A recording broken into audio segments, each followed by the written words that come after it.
kas ir meditācija.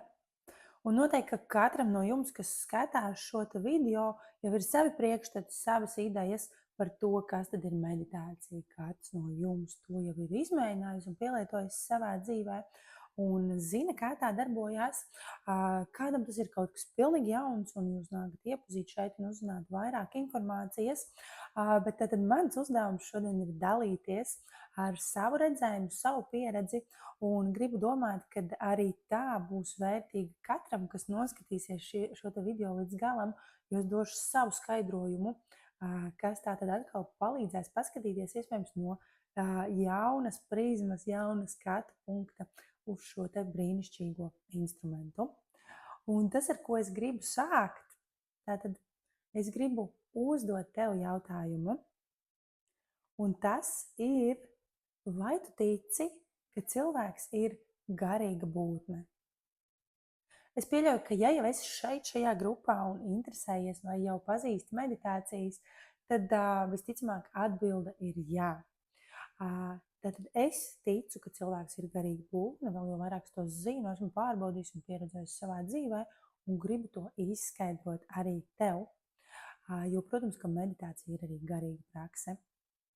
Tātad tas, ko mēs redzam sev apkārt, varam sataustīt, tātad varam pieskarties, ir materiālā pasaule, tātad tas ir mūsu ķermenis, ko mēs varam aptaustīt, ko mēs varam pieskarties.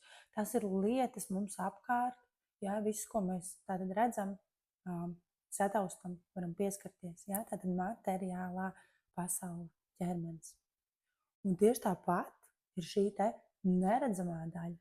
Tātad tas, ko tu jūti, enerģija, spēks, emocijas, tātad tas mēs neredzam, mēs tās jūtam, tās notiek mūsos iekšā, un patiesībā ir ļoti, ļoti liels virzītājs spēks, kas tātad virza ķermeni uz priekšu, palīdz tam kustēties. Patiesībā bez šī te gara, bez iekšējā spēka cilvēks nav nekas.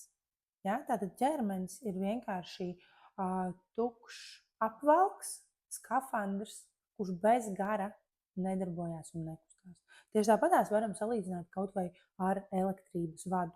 Tā tad ir vads, ko mēs varam redzēt, aptaustīt realitātē, bet iekšā ir elektrība, kas ir neredzama. Un bez šīs te elektrības vads ir vienkārši striķis, kuram nav pielietojuma. Bet tātad, ja mēs zinām, ka iekšā ir elektrība, tad mēs redzam, pieņemsim, ka istabā ieslēdzās gaisma, un tam ir vērtība, tam ir pielietojums, tātad tajā ir dzīvība, vai ne? Un elektrība ir neredzama.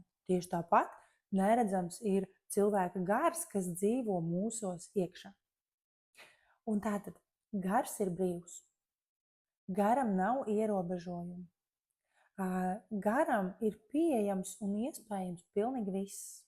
Un gars ir savienots arī ar ārējo pasauli. Tātad arī ārpusē ir gars, kuru mēs neredzam.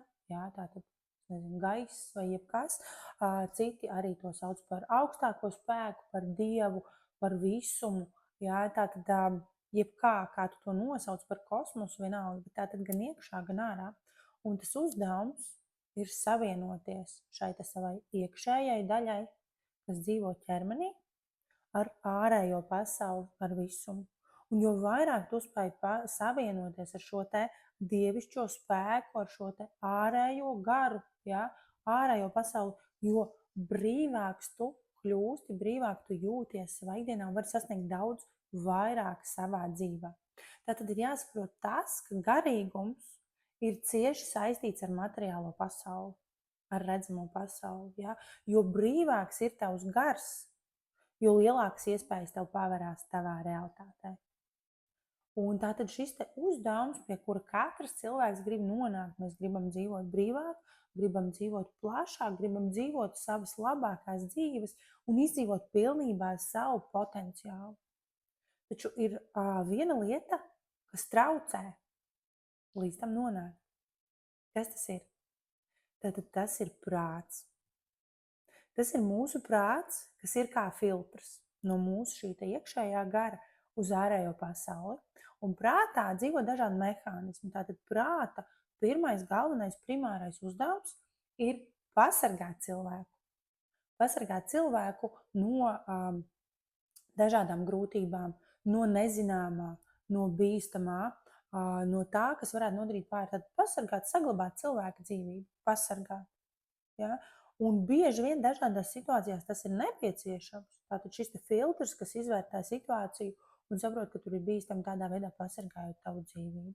Bet tieši tāpat bieži vien prātā ieslēdzās arī dažādi mehānismi, negatīvas pārliecības traucējoši limiti, kas attur cilvēku no pilnīgas realizēšanās, no savu pilnā potenciāla piedzīvošanas. Tātad cilvēki nevar sasniegt savus mērķus, nevar iet uz saviem labākajiem rezultātiem, nevar piedzīvot savas labākās un laimīgākās dzīves, tikai tāpēc, ka prāts ir pilns ar dažādiem aizsegu mehānismiem, lai tevi it kā pasargātu, bet tāpat laikā attur.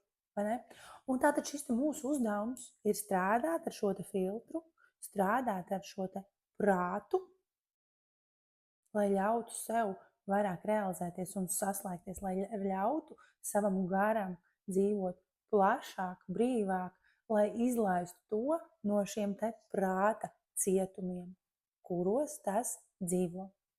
Un tieši tāpēc šeit palīgā nāk meditācija, jo meditācija tieši ir tas instruments un tas palīgs, caur kuru mēs mācamies atslēgt prātu un savienoties ar šo dievišķo, savienoties ar visumu, savienoties ar savu augstāko es, ar visām savām maksimālajām iespējām, kas palīdz tātad dzīvot gan brīvāk savā iekšienē, gan arī tātad labāk savā realitātē, to veidojot atbilstoši tam, kas notiek iekšā.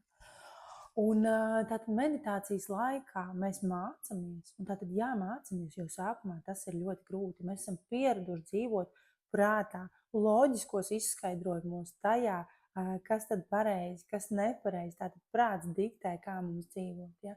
Un jo vairāk mēs iemācāmies atslēgt prātu un savienoties, ja, tātad ar šo garīgo, jo vairāk mēs varam paskatīties plašāk uz iespējām, uz pasauli, uz visu apkārt notiekošo. Mēs varam pārkāpt pāri kaut kādiem prāta limitiem, mēs varam tos mainīt, varam ar tiem strādāt. Tikai tāpēc, ja, ka šajā brīdī meditācijā mēs neesam tik ļoti savienoti ar šo prātu, bet savienojamies jau ar kaut ko vairāk.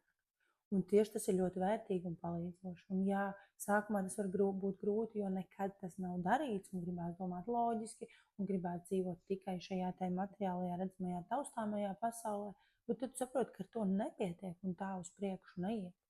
Un tad, jā, ir jāņem palīgā meditācija, jāatslēdz prāts, jātrenējās regulāri to atslēgt, lai nonāktu pie plašākiem apziņas stāvokļiem, lai ieraudzītu vairāk, sasniegtu vairāk pirmām kārtām sevi iekšā, savā garā, savās domās, savā būtībā, ja, atslēgtu traucējošos prāta mehānismus un tad realizētos arī pasaulē. Tad gars būs tas, kas tev palīdzēs veiksmīgi virzīties tālāk.